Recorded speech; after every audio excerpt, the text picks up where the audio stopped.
Before I tell you what happened last Sunday, I need to go back a little. Not all the way to the beginning, just far enough so you understand why I never questioned it. Why I never once thought that a phone call at 7 in the morning could be anything other than love. I'm 63 years old. I retired from 28 years with the Oregon Department of Transportation 2 years ago, and I've been living alone in the same house in Medford since my wife, Carol, passed away from a stroke 4 years back. It's a 2-bedroom ranch on a quiet street, nothing fancy, but Carol picked out the hydrangeas along the front walk and I've kept them going because that feels like the right thing to do. I'm not a man who makes friends easily. I keep to myself. I cook my own meals, I watch the Blazers when they're worth watching, and I take my blood pressure medication every morning with a glass of orange juice. That's the routine. That's been the routine for 2 years now. My son is 37. He lives about 40 minutes south of me, down in Ashland, where he worked for a tech company that built software for logistics companies. He was good at his job, or at least I always believed he was. He had an apartment, a girlfriend for a while, a life that seemed to be moving in the right direction. After his mother died, we grew closer than we'd ever been when he was a teenager. He started calling more often, checking in.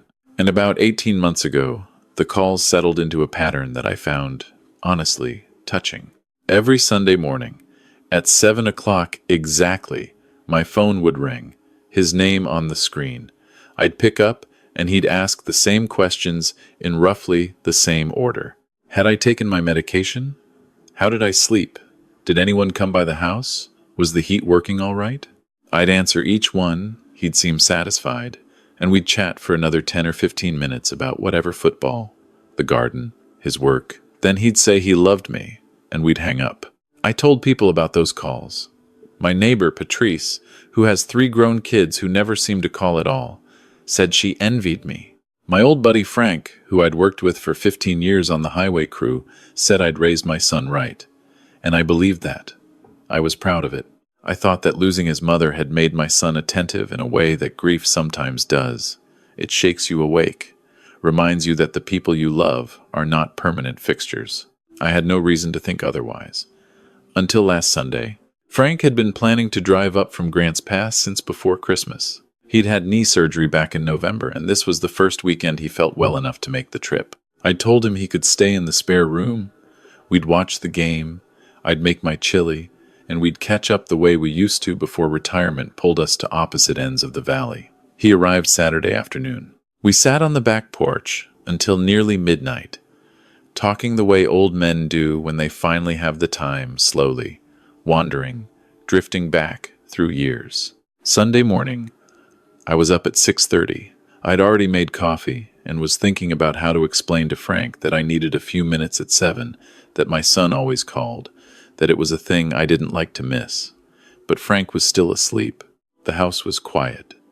And when my phone rang at exactly 7 o'clock and I saw my son's name, something made me hesitate before I answered. I don't know exactly what it was. It wasn't suspicion, not yet. It was more like a flicker of something I didn't have a name for. Maybe it was the way the house felt different with someone else in it, with another set of eyes around. Maybe it was just that Frank's presence reminded me of who I used to be before I became, without quite noticing it, a man who gave a weekly accounting of himself to his child. I answered the phone. My son said good morning, and his voice was what it always was, warm, careful, measured. He asked if I'd taken my blood pressure pill. I said yes, I had. He asked how I'd slept. Fine, I said. Then he asked the question he always asked third. Is anyone there with you? And I don't know why I don't fully understand it even now, but I said no. I said, no, it's just me. Quiet morning. There was a pause on his end. Brief, maybe 2 seconds. Then he said, good. Okay, good. And the rest of the conversation was normal. He asked about the weather. I told him the hydrangeas were finally showing new growth for spring. He said, that was nice. He said he loved me. I said, I loved him too. We hung up. I stood in the kitchen with my coffee, and a feeling I couldn't name. Not guilt, exactly, just a strange awareness that I'd lied, that it had come easily, and that he had sounded for just that fraction of a second, relieved. Frank came down around 8. I made eggs and we ate at the kitchen table. We'd been sitting there maybe 40 minutes when Frank set his fork down and looked at me in the way he always did when he was about to say something he'd been sitting on. "I noticed something last night," he said, "when I was washing up in the bathroom. That pill organizer you keep on the counter." I told him that was my weekly medication setup. Carol had bought me the organizer years ago, the kind with 7 compartments, one for each day, with little letter tabs. I'd kept using it because it worked. Frank said, "Yesterday was Saturday, right? So that compartment should have been empty?" I said, "Yes. I take the pill first thing in the morning. It's always empty by Saturday." He nodded slowly. The Saturday slot still had a pill in it. I felt something cool move through my chest. I set my own fork down. I told him that was strange. Maybe I'd forgotten it happened sometimes, though not often. But he was looking at me with that expression I remembered from 28 years of working beside him, the one he got when something on a job site didn't add up and everyone else was walking past it. He said, "It wasn't your usual pill. I know what those look like, white, oval. This one was white too, but it was round, different size."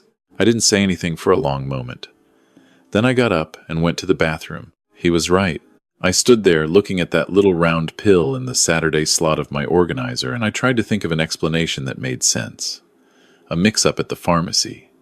A pill that had rolled in from somewhere. But the organizer sat in the same spot on the same bathroom counter, and nobody came into my house except for me. And my son, when he visited. My son visited every 2 or 3 weeks. He would always spend a little time in the house before we went anywhere. He'd use the bathroom. He'd get a glass of water from the kitchen. He'd sometimes go look at the thermostat in the hallway, which he said I always kept too low.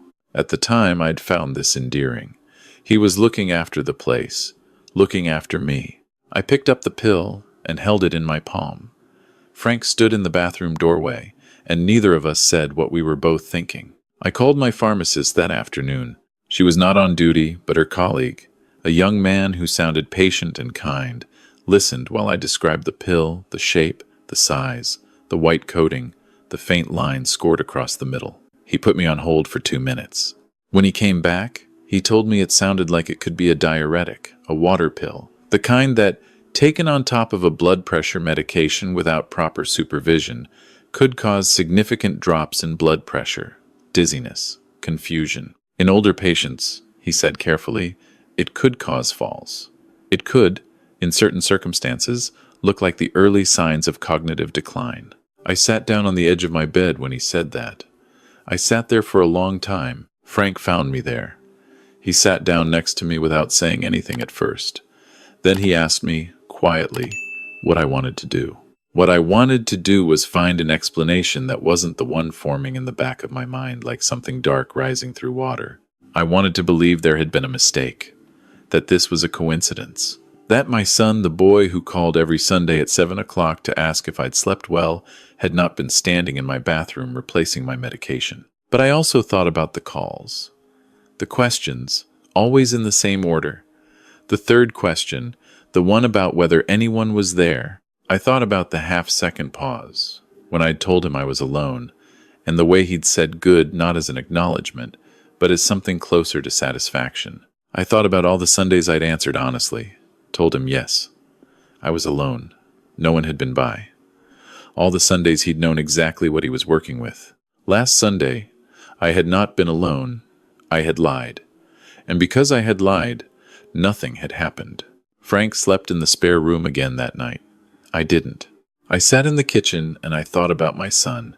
I went backward through 18 months of Sunday calls, trying to find the moment when something had changed in him. And I found it, or I thought I did. About 1.5 years ago, right around the time the calls became a weekly ritual, he had lost his job. He hadn't told me directly. I'd found out in a sideways way, through something he'd let slip about working from home.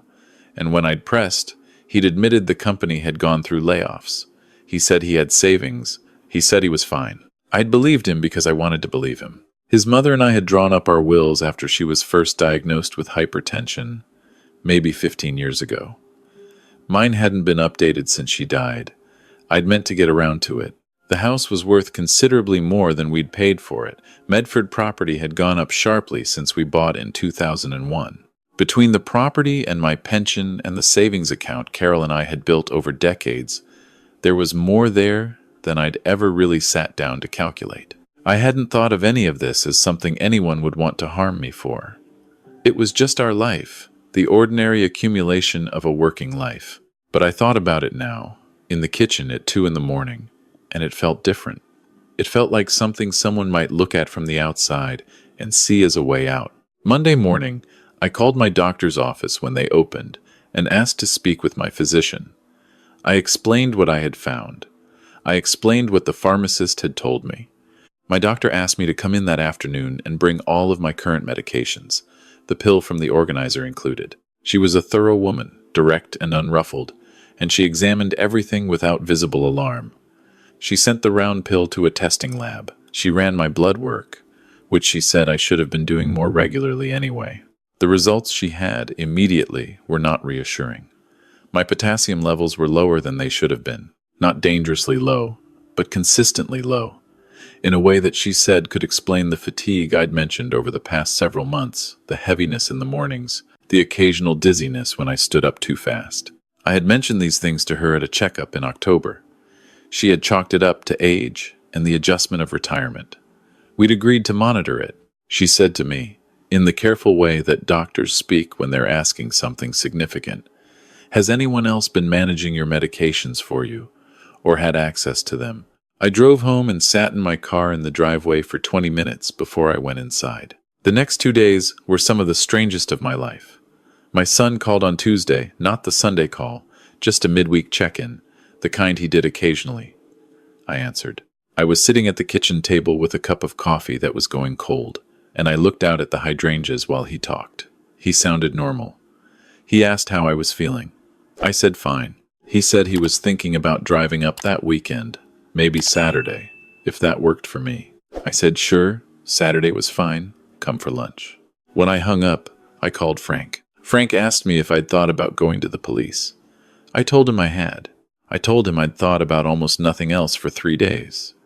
But I also told him that I was 63 years old and that the person I was considering calling the police about was my son, the only child Carol and I had raised, the boy who, at 10 years old, had cried harder than either of us at the vet's office when we had to put down our dog. The young man who had stood at his mother's grave and held my hand without saying a word because there was nothing to say. Frank said, I know, but that doesn't change what's in your bathroom. I knew he was right.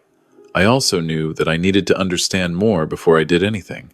I needed to understand how far this had gone, how long, whether I was seeing something clearly or constructing a terrible story out of fragments that didn't fit together the way I was fitting them. Saturday, my son arrived at 11:45. He came through the front door the way he always did, with his jacket half unzipped, looking slightly rushed, the way he'd looked since he was a teenager and could never quite manage to be fully on time. He hugged me in the entryway and asked how I was feeling. Good, I said. Really good, actually. I had set things up carefully. I'd removed my pill organizer from the bathroom and replaced it with an identical one I'd bought the day before, stocked only with my correct prescribed medication, verified. I'd also, on Frank's suggestion, bought a small camera, the kind people use for watching pets, and placed it inside the bedroom closet, angled toward the hallway through the partially open door. I want to be clear. I am not a suspicious man by nature. Setting up a camera in my own house made me feel ill. But Frank had driven up on Thursday just to help me do it right, and I had let him, because I understood that my need to believe the best about my son could not be allowed to override what I had found in that pill organizer. We had lunch. I made sandwiches. We sat at the kitchen table, and I watched my son's face across the table and tried to see something in it that would tell me I was wrong. He looked tired. He'd always had that look since losing his job, a tightness around the eyes, a quality of sustained tension. He talked about the drive up, about the weather, about a podcast he'd been listening to. He ate his sandwich and drank his coffee and didn't seem like anything other than what he had always been, a tired man in his 30s trying to hold things together. After lunch, he asked if he could use the bathroom. Of course, I said. He was in there for almost 9 minutes. I sat at the kitchen table and I counted the minutes and I hated every one of them. When he came out, he looked slightly different. Not dramatically, not guilty in some obvious way. Just slightly less tense. The way a person looks when they've completed something they'd been carrying. We watched part of the game. Around 3 o'clock, he said he should get back before it got dark. I walked him to the door. He hugged me again. He said he loved me. I said I loved him. I meant it. That was the hardest part. I meant it completely. I watched his car back out of the driveway and disappear down the street, and then I went inside and locked the door and sat down on the couch and didn't move for a long time. The camera footage was clear enough. I watched it on my laptop that evening with Frank on the phone, talking me through it, because I had called him as soon as my son's car was gone and I hadn't wanted to watch it alone. In the footage, my son went into the bathroom and closed the door. After about a minute, there was a brief angle change as he apparently opened the door an inch to listen. Then the door closed again. Then the footage picked him up coming out of the bathroom 2 minutes later, pausing in the hallway, looking toward the living room, and going back in. He was in the bathroom for almost 5 minutes of the 9. I drove to the police station the next morning. I have thought many times, in the months since, about how to describe the process of reporting something like that. There is no clean way to do it. You sit across from a detective, and you tell him that you believe your son has been substituting your medication. And as you say the words out loud, for the first time to a stranger, you hear how they sound. You hear yourself describing the pill organizer, the potassium levels, the camera footage. You hear yourself explaining the Sunday calls and the 9 minutes in the bathroom, and you watch the detective's face as he writes things down. And somewhere under everything you are praying that he will find the thing you missed, the angle that makes this all a terrible misunderstanding. The detective, whose name I won't use here, was a quiet man of about 50, who had a way of asking questions that felt neither aggressive nor dismissive. He took the footage. He took photographs I'd taken of the medications.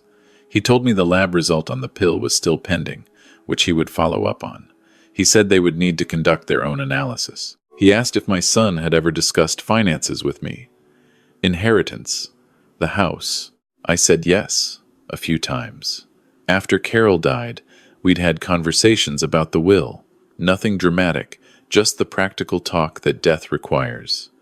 My son knew what the house was worth. He knew about the pension and the savings. He knew, because I'd told him years ago, that he was the primary beneficiary of everything. The detective asked when my son had lost his job. 18 months ago, I said. He wrote something down. The next 10 days were a different kind of waiting than any I had experienced before. I have waited for surgery results and weather forecasts and the slow end of Carol's last weeks. But this was a waiting that existed alongside the ordinary texture of my life. I still made coffee. I still deadheaded the hydrangeas. I still picked up the phone on Sunday morning when it rang at 7. I answered my son's questions in the same order I always had. I told him I'd taken my medication. I told him I'd slept well. And when he asked if anyone was there with me, I said no, just me. Quiet morning. He said good. He said okay, good. And I sat with that word in my chest like a stone. The detective called me on a Thursday afternoon, 11 days after I'd come into the station. The lab had confirmed the identity of the pill. It was, as the pharmacist had suspected, a diuretic not prescribed to me, not appropriate in combination with my existing medication. The detective told me, in careful language, that his department had begun looking into my son's financial situation. What he found, he relayed with a kind of deliberate neutrality. My son's savings were nearly depleted. He owed back rent on his Ashland apartment. He'd taken out a personal loan 8 months ago. There were credit card balances that had been growing since he lost his job. And 3 months ago, the detective paused before this part. The way people pause before the thing that changes the shape of everything. My son had inquired with an insurance agency about adding a life insurance policy for a parent. He had not yet completed the process, but the inquiry was documented. I thanked the detective, and I set the phone down on my kitchen counter, and I looked out through the window above the sink at the hydrangeas, and I thought about my wife. I thought about how she used to say that our son worried too much, that he carried things he didn't need to carry, that she could see it in him even when he was small. This need to control outcomes, to manage every variable before they could catch him by surprise. She said it with love. She said it the way you name something in a child, not to diminish them but to see them clearly. I thought about whether she would have seen this coming, and I thought, probably, somewhere in the back of her, she might have been afraid of it. 2 days later, my son was brought in for questioning. I was not there. The detective had advised me to stay home, and I did. I sat in the kitchen, and I waited. What I learned in the days and weeks that followed came in pieces. Some from the detective, some from my son's court-appointed attorney, who was kind enough to speak with me briefly. Some from my son himself, eventually, in conversations I am still not sure I was ready to have, but had anyway. My son had, over the course of roughly 14 months, been substituting my blood pressure medication with a diuretic that he had obtained without a prescription through a contact he'd made online. Not on every visit irregularly, in the kind of pattern that would be difficult to detect without specific testing. The goal, as best I understand it now, was not immediate. He was not trying to kill me quickly. He was trying, in a slow and methodical way, to make me appear to be declining. Forgetfulness, fatigue, dizziness. The kind of symptoms that an older man living alone might accumulate until someone, perhaps his son, the son who called every Sunday, the son who was so attentive, might need to step in, to manage things, to take over the finances, the house, the accounts. When I first heard this laid out plainly, I could not connect it to the person I knew. The logic of it was so foreign to the man I had raised that I kept looking for where the story broke down. But the story didn't break down. It had happened. What came next, what changed the shape of the story in a way I had not anticipated, was the evaluation. At the recommendation of his attorney, and with the agreement of the court, my son underwent a full psychiatric evaluation. The psychologist's report, which was eventually shared with the family as part of the legal process, described something that I had not known was there, or had not known well enough to name. My son had been experiencing what the report called a paranoid anxiety disorder with obsessive features, which had worsened significantly following the loss of his job. He had developed, over the course of roughly 2 years, an elaborate set of fixed beliefs that I was being manipulated by people around me, that I was in danger of making decisions that would leave him with nothing, that someone, a neighbor, a friend, eventually a woman he believed I was seeing, though I was not, was going to take what was ours. The Sunday calls had begun as genuine concern and had become, without my seeing it, a monitoring system. He was checking, every week, whether the threat he imagined had advanced, whether I was still alone, whether things were still as he believed they needed to be. The psychologist noted that my son did not believe he was doing anything wrong. In his understanding of events, he was protecting his father from exploitation. He was ensuring that I would be cared for by him, under his oversight, in the way that he had decided was correct. The fact that the method he had chosen was harming me was not something that had registered within the framework of his thinking. The fear had become so total that it had reorganized everything else around it. I read that report 3 times. I don't say that to seem thorough. I say it because the first 2 times, I was reading it the way you read something you're hoping will resolve into something else, hoping the words will rearrange themselves into a different conclusion. The 3rd time, I read it the way you read something that is true. My son was sick. He had been sick for longer than either of us had known, and the sickness had grown in the dark, in the space between Sunday phone calls and quiet weeks, in the gap between what he was experiencing inside and what he was able to say out loud. The legal process is something I won't walk through in detail, partly because it's still ongoing in some respects, and partly because it isn't the heart of what I want to tell you. What I will say is that my son received a diagnosis, and that the diagnosis changed what happened to him in a way that felt, to me, like the only outcome I could live with. He was not placed in a prison. He was placed in a treatment program. He has been receiving medication and weekly therapy for several months now. I speak with him on the phone occasionally. The conversations are short and careful in a way that is nothing like the easy calls we used to have. There is damage between us that I don't know how to calculate. There are things I trusted that I cannot simply trust again, at least not yet, and I don't think honesty requires me to pretend otherwise. But I also know this. When my son asked me every Sunday morning how I was sleeping, part of that was real. When he stood at his mother's grave and held my hand, that was entirely real.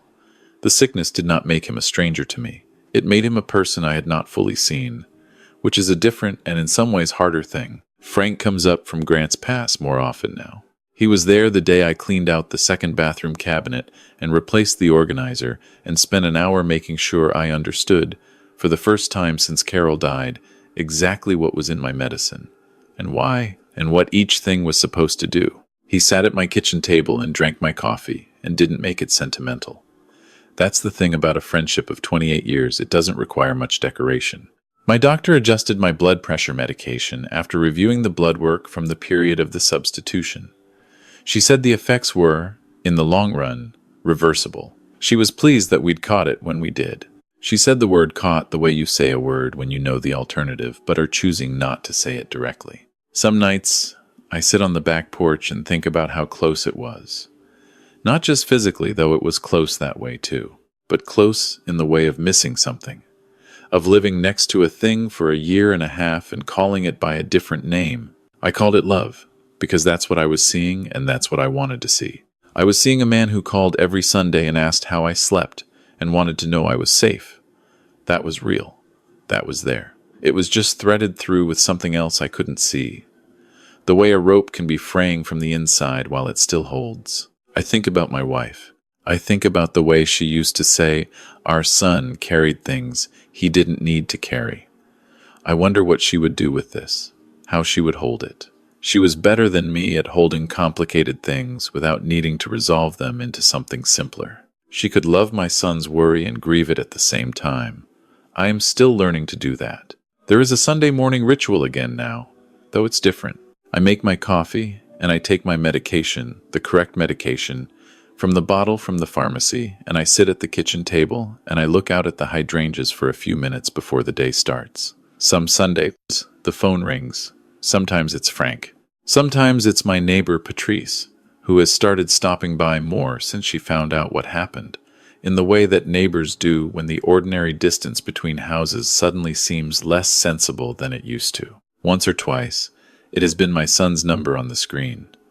Those calls I answer slowly, the way you approach something that you're still learning not to flinch from. His voice is different now, quieter, more deliberate, the way someone sounds when they're working very hard to choose their words.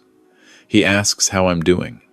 I tell him the truth. Sometimes I ask how he's doing, and he tells me the truth too, which is that some days are better than others, and that he is trying. I believe him. I believe him the way you believe something that you cannot afford not to believe, and also the way you believe something because the evidence is there, right in front of you, if you're willing to look without flinching. The last thing I want to tell you, because I think it's the thing that matters most, is about the lie. That Sunday morning last March, when I picked up the phone and, for the first time, told my son that I was alone when I wasn't. I've thought about why I did it. I've tried to trace the instinct backward to its source. And what I come back to is this. I think some part of me already knew. Not the full shape of it, not the details. But some part of me had accumulated enough small wrongnesses over enough Sundays to have a feeling it had not yet put into words. The fatigue that didn't lift. The dizziness on Tuesday morning. The way his voice settled into good when I said I was alone, not with warmth, but with the particular quality of relief that comes from confirming a thing you were afraid had changed. I think some quiet part of me heard that and, just once, decided to give it something different. Just once, decided to see what the truth would do if it traveled in the opposite direction. I'm not telling this story because I think I was clever. I wasn't. I was a 63-year-old man standing in his kitchen lying to his son for reasons he couldn't have explained, and the lie stumbled into saving his life more through grace than any deliberate plan. I'm telling it because I think a lot of people are living next to something they can feel but haven't named yet. Something that sits inside of care, inside of routine, inside of the small, daily things that are supposed to be simple. Sometimes love and harm can wear each other's clothing for a very long time, And sometimes the truest thing you can do is pay attention to the moment when, for no reason you can fully explain, something in you decides to tell a different story. And then when that moment passes, you follow it. I followed it. The hydrangeas are doing well this spring. Carol would have been glad about that. I keep the heat at a temperature I decide for myself now. And on Sunday mornings, I pour my coffee, and I take my medication, and I sit for a while, with the quiet before whatever the day brings. Some mornings, the quiet is enough.